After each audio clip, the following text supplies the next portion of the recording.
माझं नाव डॉक्टर विशाल पवन शिंदे. मी नांदूर खुर्द या गावात राहतो.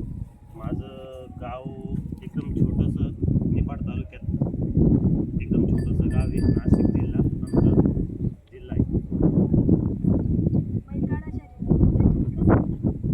आमचं म्हणजे कुटुंबात सगळ्यात महत्त्वाची गोष्ट खिल्लार गायींचं संगोपन जास्त व्हायचं आणि त्या खिल्लार गायींचं संगोपन होत असताना आमच्याकडं एक छोटा वळू तयार झाला.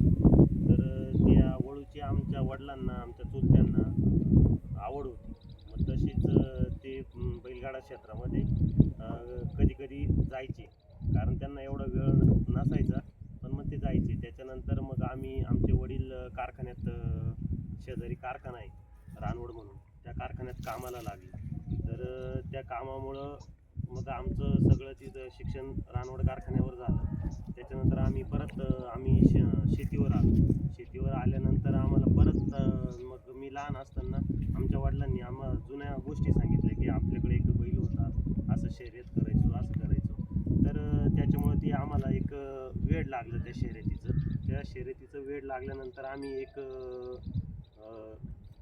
थोड्या दिवसांनी एक घोडा घेतला.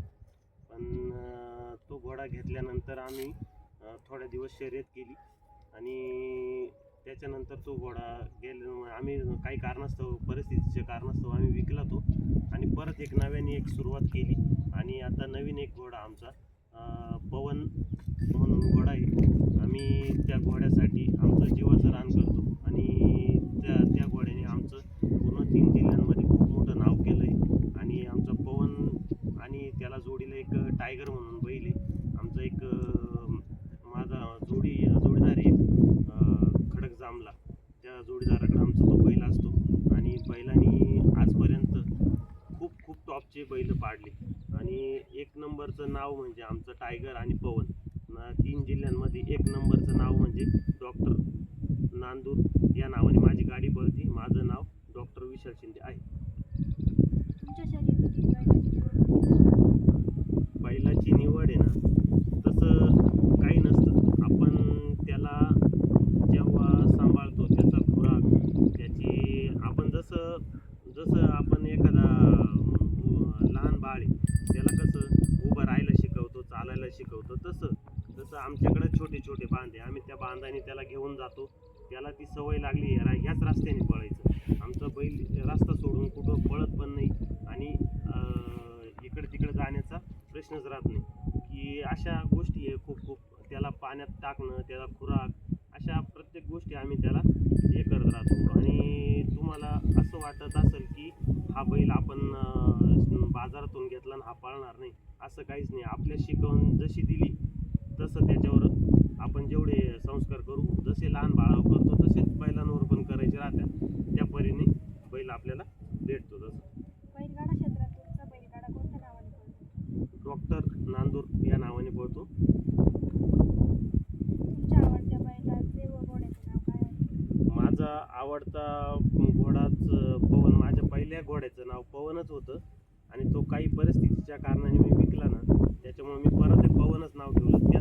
तो पण ह्याच दराने राहायचा आणि काही परिस्थिती खूप नाजूक होती आमची तेव्हा.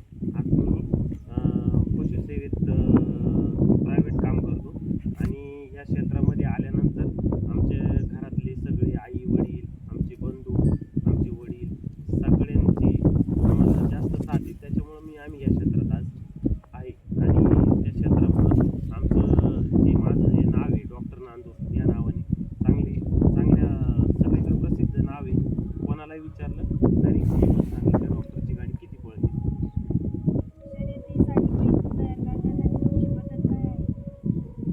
शर्यतीसाठी तसं त्यांना सकाळी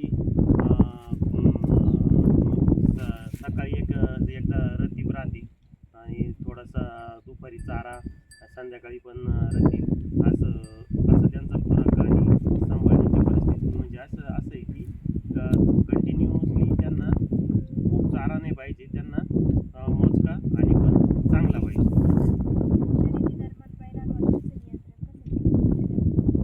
आम्ही रोज सकाळी त्याला हात लावणे, वाढते. मग तो शर्यत क्षेत्रामध्ये ना आम्ही शर्यतीला जर गेलो तर दुसऱ्यांना दादागिरी करतो. पण आपण जवळ जर गेलं ना, आवाज जरी दिला ना टायगर, तरी बैल एकदम शांत उभा राहतो. बैलगाडा शर्यत हा एक पारंपरिक खेळ म्हणून तुम्हाला महत्त्वाचा वाटतो का? पारंपरिक खेळ आहेच तो. आपलं शेतकरी कुटुंब आहे आणि पूर्ण शेतकऱ्यांचं एक आपलं कवच आहे. गोसंवर्धनासाठी आपण हे केलं पाहिजे. हे जर केलं तर एखाद्या गरीब कुटुंबातून आपण एखादा वळू घेतो, त्याला 2 रुपये भेटतील. आणि आमच्यासारखे क्वचित लोक असतात की ती प्रसिद्धीसाठी खोंड घेतात. मग त्या खोंडाचे चांगले पैसे शेतकऱ्याला भेटतात. आणि काही कुटुंब असे का शेतकरी कुटुंब, काही परिस्थिती जर वेळ काळ आली तर आता आमच्या टायगरचे जवळजवळ असं म्हणा की 15-20 लाखाला आम्हाला आमचा टायगर मागितला. आमचा एक मित्र आहे खडक ओझरचा, त्यांनी आम्हाला खूप वेळेस विनवण्या केल्या की डॉक्टर साहेब तुम्ही, किशोर केदारी म्हणून नाव आहे, डॉक्टर साहेब तुम्ही माझ्यासाठी एवढ्या बैलाची किंमत मी सांगतो तेवढ्या पैशाला द्यावं असं. पण म्हटलं नाही, आम्हाला पैसे नाही, आम्हाला नाव करायचं. या खेळाच्या प्रचारासाठी तुम्ही काय प्रयत्न करत आहात? आम्ही प्रत्येक गावागावामध्ये खेळ असला की आम्हाला आज पण कुठून प्रत्येक ज्या गावात खेळ असला ना त्या गावात आम्हाला फोन येतो का की आमची गाडी खूप लहान असे दिसताना खूप छोटी जनावर दिसतात, पण खूप भारी पळतात. त्याच्यासाठी आम्ही हे करतो. शर्यत जिंकल्यानंतर तुम्हाला कसं वाटतं? खूप आनंद. आम्हाला त्या आनंदाचा आम्हाला काही सीमाच नाही. आम्हाला फक्त त्या गुलालासाठी आम्ही खूप प्रयत्न करतो की जीवाचं रान करतो. रात्रंदिवस पाहत नाही. आम्ही त्यांचे खूप पालनपोषण करतो. थंडी असो, पाऊस असो, त्यांचे संगोपन एवढं करतो त्याच्यासाठीच की आम्हाला यांनी गुलाल द्यावा फक्त. आणि तो आनंद आम्हाला काहीच कळत नाही की त्या आनंद किती होऊ राहिला, शब्दात पण सांगू शकत नाही, एवढा आनंद होतो. बैलगाडा शर्यतीचे भविष्य काय आहे असे तुम्हाला वाटते? बैलगाडा क्षेत्रातलं भविष्य म्हटलं तर बैलगाडा क्षेत्र जर चालू राहिलं तर शेतकऱ्यांचे दिवस आनंदात राहतील. की शेतकऱ्यांना त्याच्यातून 2 रुपये भेटतात. म्हणजे असं म्हणा की शेतकऱ्यांकडून आता हे आपण बैलगाडा क्षेत्रात प्रत्येक बैलगाडा क्षेत्रात जो माणूस आहे त्याच्याकडे खूप वैरण भेटते असं काही नाही. पण आपण ते एखाद्या शेतकरी कुटुंबात एखादी वैरण भेटते, त्याचे पैसे मोजतो, ते पैशातून शेतकरी कुटुंब आपलं उदरनिर्वाह करतो. म्हणजे ह्या क्षेत्रामुळं प्रत्येक हे जडणघडण आहे, प्रत्येकाशी अटकेल राहतं. त्याच्यामुळं सगळ्यांसाठी बैलगाडा क्षेत्र खूप चांगलं आहे. या खेळासाठी सरकारकडून तुम्ही काय अपेक्षा करत आहात? सरकारने तर आता बैलांना परवानगी दिली की बैलगाडा क्षेत्रात शेतकऱ्यांसाठी चांगलं आहे, म्हणून त्यांनी पण घोडा बैलाला पण परवानगी द्यावा एवढीच सरकारकडून मागणी आहे. आणि सगळ्यात महत्त्वाची गोष्ट, सरकारने याच्यात चांगलं लक्ष दिलं नाही तर मध्ये 10 वर्ष बैलगाडा बंद पडला होता. सगळी शेतकऱ्यांचे नुकसान झाली होती. हे आपल्याला दिसतं पण आहे आणि त्याचं आपल्याला परिचय पण आला आहे. नवीन पिढीला या खेळण्यासाठी तुम्ही काय सांगाल? आपण आता सगळे सरकार पण प्रयत्न करते का गोसंवर्धन केलं पाहिजे आणि गोसंवर्धनासाठी बैलगाडा क्षेत्र चालू राहिला पाहिजे. बैलगाडा क्षेत्र चालू राहिला तर नवीन जे कोण तयार होतात ते शेतकरी घेतील. शेतकरी त्यांना बैलगाडा क्षेत्रात आणतील. एक मोठं म्हणजे जे कत्तलखान्याला जातात ते जाणार नाही, त्याच्यामुळे त्यांचं संवर्धन होईल. याच्यासाठी आपण हे केलं पाहिजे. नवीन पिढीने या क्षेत्रात आलं पाहिजे. तुम्ही पुढील काळात कोणती नवीन शर्यती योजित करणार आहात? तसं काही नाही. आता रोज शर्यत चालू आहे. घोडा बैलाची पण शर्यत चालू आहे आणि बैलाची पण शर्यत चालू आहे. बैल आपला बैलात पण पळतो, एकदम भारी पळतो, त्याचं काहीच टेन्शन नाही.